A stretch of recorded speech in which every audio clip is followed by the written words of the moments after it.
こんにちは、皆さん。私は日本中学の土です。日本語をもっと上手に勉強しようと思っています。今に動画での反応は英語を話します。必ず字幕をオンにしてください。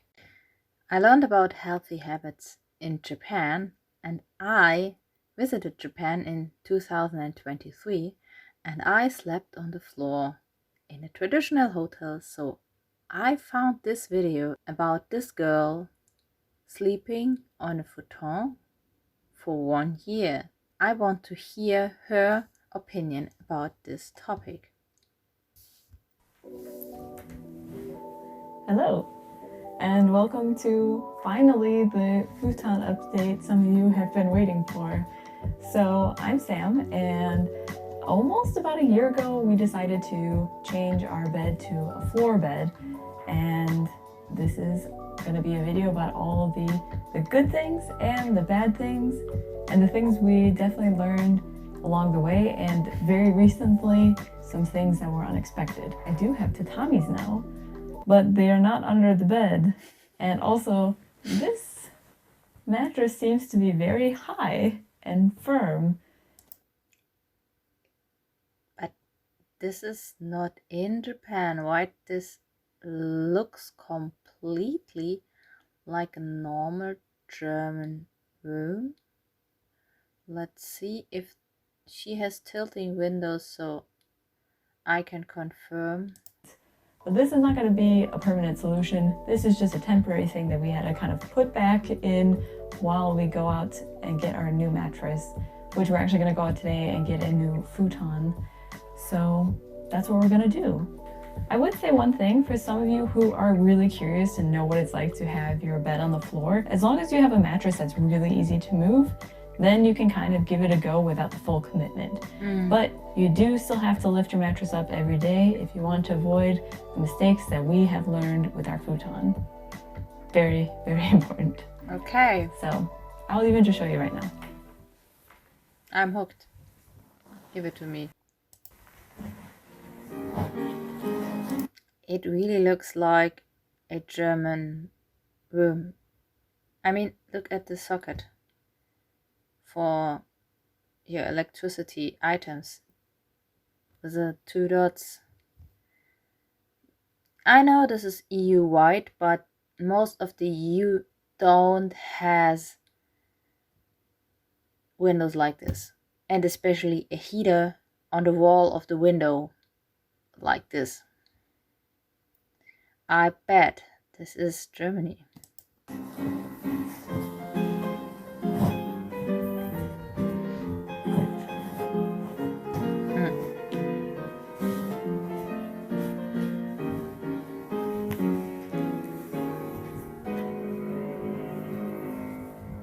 Ta-da! Yeah, so it's not the prettiest because you just see the back of the mattress, but you do get a lot of floor space, and if you need some floor space, you can kind of try it out if you're curious. But this is not the solution that we want to have permanently, so let's go get a new futon. So you're wondering what happened to our first futon? Well, we were using it up until a few months ago. When your bed is directly on the floor, airing it out is really important, which was easy enough to do from spring to fall. But as winter came, keeping the windows this window is definitely a German one. Open for so long wasn't possible, so the mattress didn't get its regular refreshing time. Accompanied with the energy crisis this winter, a lot of us here in Vienna were cutting back on heating our apartments. It could be also Vienna. For sure. Which resulted in a lot of moisture buildup, meaning our mattress picked up mildew surprisingly fast. Moisture. I was really shocked and sad that it happened. I knew if I had turned the mattress more frequently and tried alternatives to raise it off the floor during the day, it could have been avoided. I also read recently that laminate floors like we have in our bedroom may be more prone to moisture buildup, but with the damage done and lessons learned, it's off to find a new futon. I learned that these mattresses are put back into the shelf or yeah, in a closed room, closed up and not aired out. So there must be a trick, because Japan is much more humid than Austria or Germany. So it can't be it. This can't be normal that it takes the moisture that much. Maybe it's our flooring, but what do you think? What did she make wrong?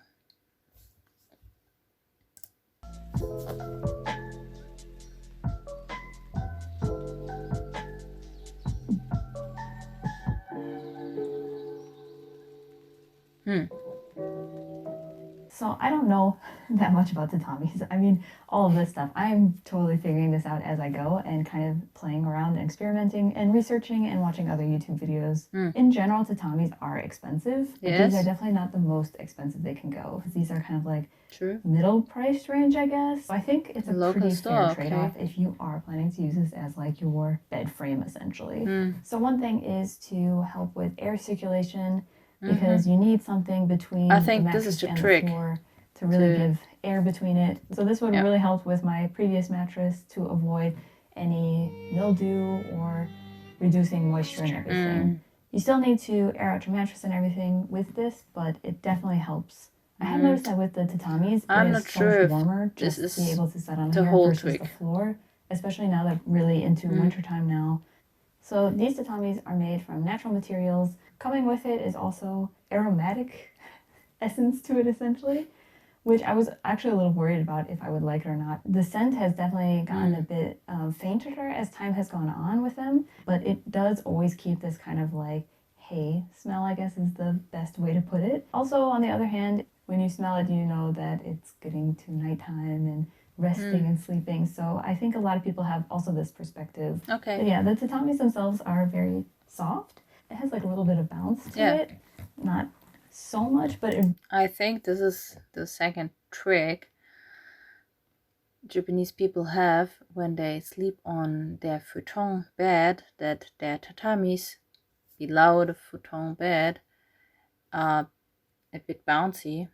So it's not that bad for your back.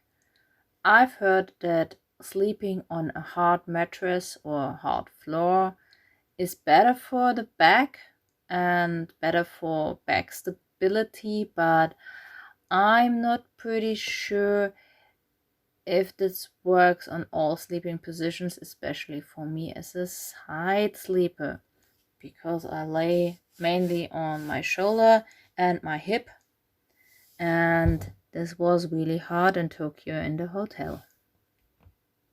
Really does make a difference compared to like a floor. It's a very inviting surface to just kind of sit and chill on. Yeah, true. One thing I did get a lot in the comments was, yeah, but if you put tatamis in, you're going to lose all of your floor space again. Which, yes, that is kind of true.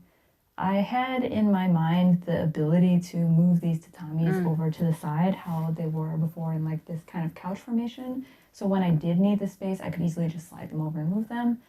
But you do need two people to more easily and more gently move them, because I don't want to break them. I know Vienna is expensive, want to, like, slide these things around because it could damage the weaving that it has on it. So yeah, I am kind of still playing around with how to reimagine the space if these were here permanently all the time. It might have to be a thing that if I do really need the whole floor, then I need to kind of recruit some help to move some things around.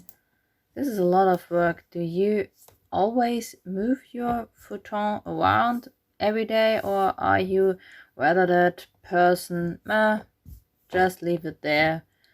I be out of the living space anyway the whole day long, so what kind of person are you?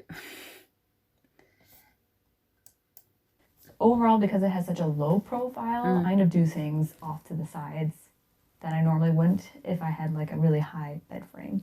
You know, it's not a ton of space, but it's something. Yes, so you can lose a bit of space if you put these in. Of course, there's alternatives to tatamis, because you do have to be careful not to get water on them, and you also have to vacuum them gently to clean them. So maybe you want something that's a bit more robust. Then you could also consider doing like a pallet bed. Maybe your mattress has to be a more firm one in the sense where then you a have futon still maybe would sink no too much in space. between. Yeah, it's definitely something that you could consider as well instead of going the tatami route. I'm very happy to have them and to try them. Like I said, I don't really know much outside of my small experiences with tatamis in other settings. It's been a nice addition to the room in general. Okay, I guess we need a mattress now. I'm not fully convinced.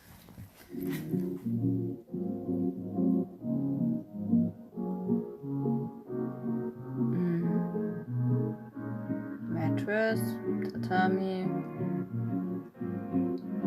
futon.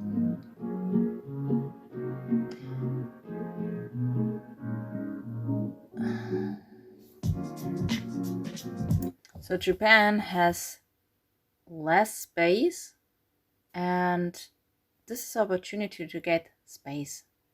But I'm not really sure if Vienna is that expensive, like, for example, Munich, where you have so little space that you need to take away your bed to get space. And space for what?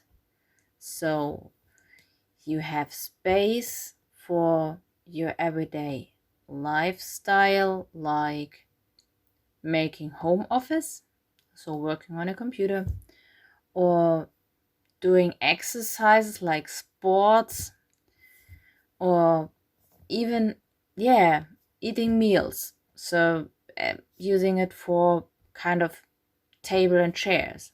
But this space she created doesn't look like she is using it for any other purpose, like having space. For what reason? The second thing I was thinking about is, what are the pros of having a futon bed mattress in your European flat? Because the only thing I could think of useful for having this, when it is not for the making of space, then it is because it's dividable and you have more than one version of combining it with other things. Yeah, but this futon mattress they bought is for 2 people. It is very small in width, and I could say this would be nothing I would buy for my flat, to be honest. Even if I have a hurting back and still need to lay on a hard floor. I think it's softer than the first one. Very small. Yeah, their elbows. And she's gone. Small. Yeah, but it's small. And now you're trying to fold it, but it's heavy, and you have to keep in mind that you have to do this every single day. And it looks like this, like the backside of a mattress. Still not convinced.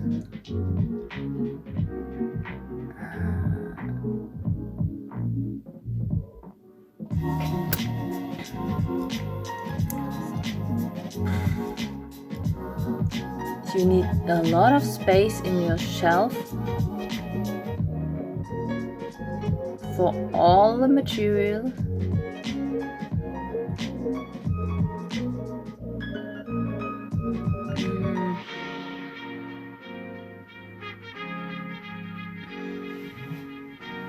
I'm also not sure if the open, not covered backside of the mattress, leaving like this, is good for the mattress. So we have a new mattress, and it is definitely a bit heavier and thicker than our first one, which we did expect. The silver lining with the situation of our first mattress kind of going bad was that we could kind of select something new. So we chose to get one that is filled with cotton and also Cotton. a natural, mostly natural latex, because we did want something that was a little bit softer than the first futon we had, which was all sheep's wool, 100%. And I mean, I enjoyed it, but I also could understand that it was a bit harder than we were typically used to. This is kind of like a nice compromise, so we can both enjoy So it. this is and not a we still typical have really Japanese the firmness mattress of it, but it or does have a futon. little bit more coziness. I should mention that this mattress. Are there different types of futon you can buy in a Japanese store? So are there similar versions, like one of wool, one of cotton, with latex and other stuff?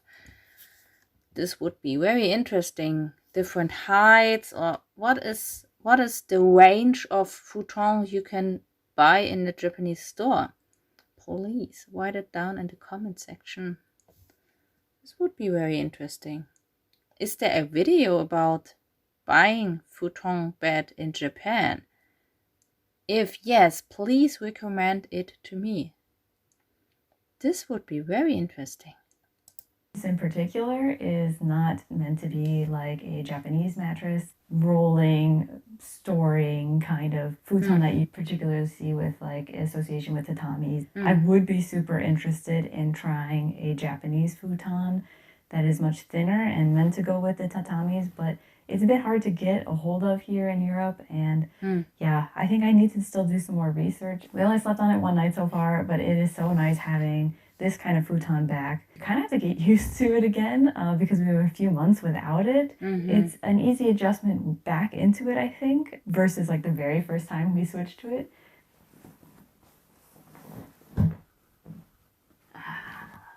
I mean, it feels really nice. It is thicker, and I definitely really do thicker enjoy than the futon we firmness had of in this mattress Tokyo. in particular, which is incredibly surprising because I was someone who always had a very soft bed, and even like a bed with foam on top. And even going back to when I was a kid, I mean, I was a kid of the era of bubble couches made of plastic and a waterbed. So 90s like, kid. it is very surprising that this is something that I am gravitating towards, and I really enjoy being on the floor as well. I can really understand which I would not have said probably 5 or 10 years ago, living in a bigger city, and I don't think I would have wanted to share the floor space with bugs and mice and things, you know.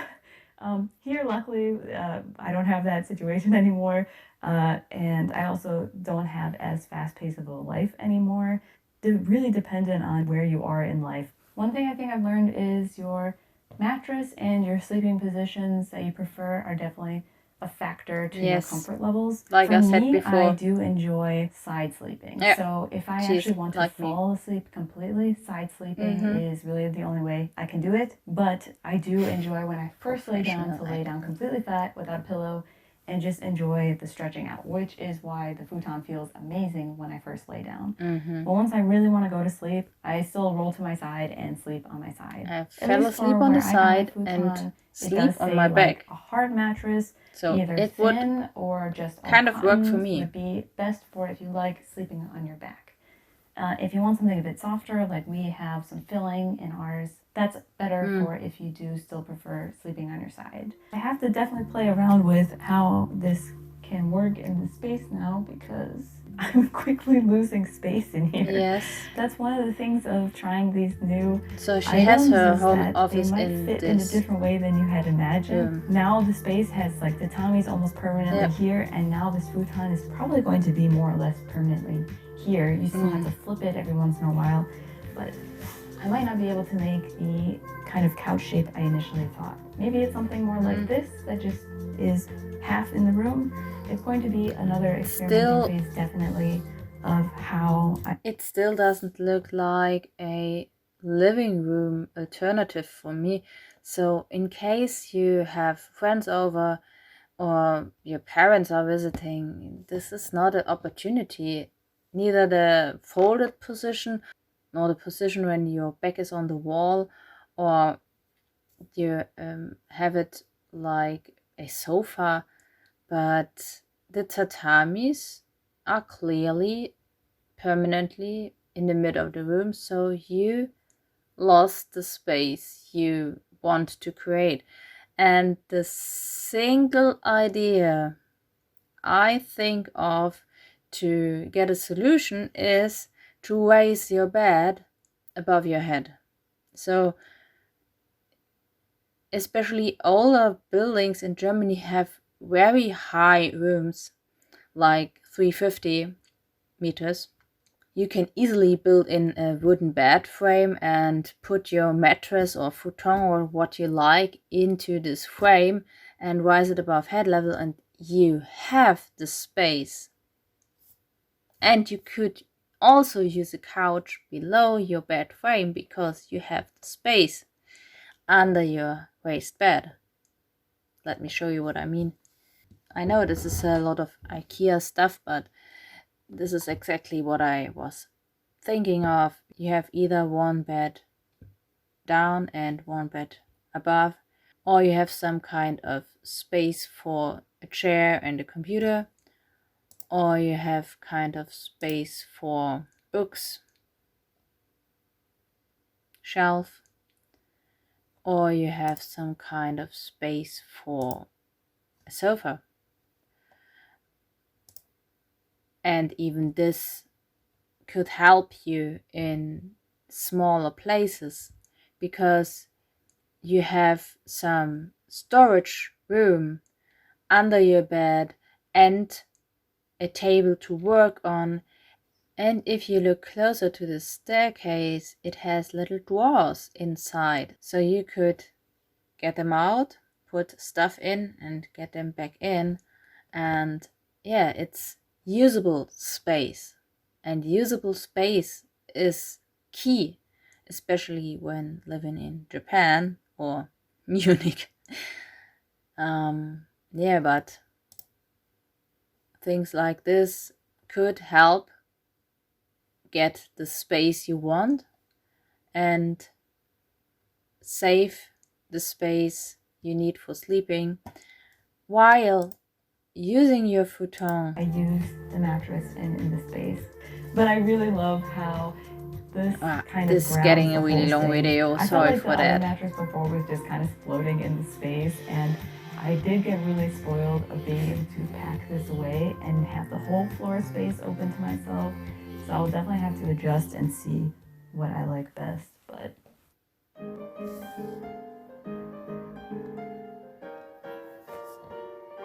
so she want to do sewing projects and handcraft some things, which is a lot easier when you have not that height between a bed so and I guess it's about a good floor. time to kind of summarize this whole part 2.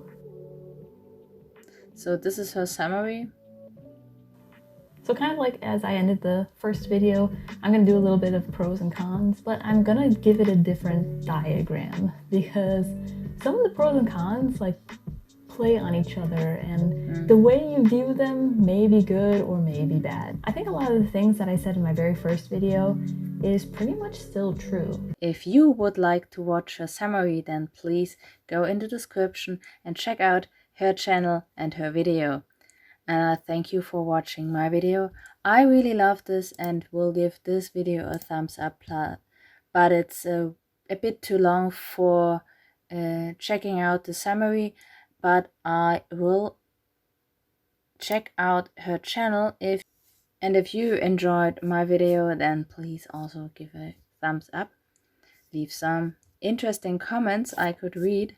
I love to learn more about Japanese culture, and I hope to see you in my next reaction video about Japan. Maybe you have some friends or family who would like to also watch such kind of reactions about Japan, Japanese culture, and make this trip alongside with me. So please invite them to my channel and leave a subscription down below to never miss a video. I say thank you and bye bye, mata.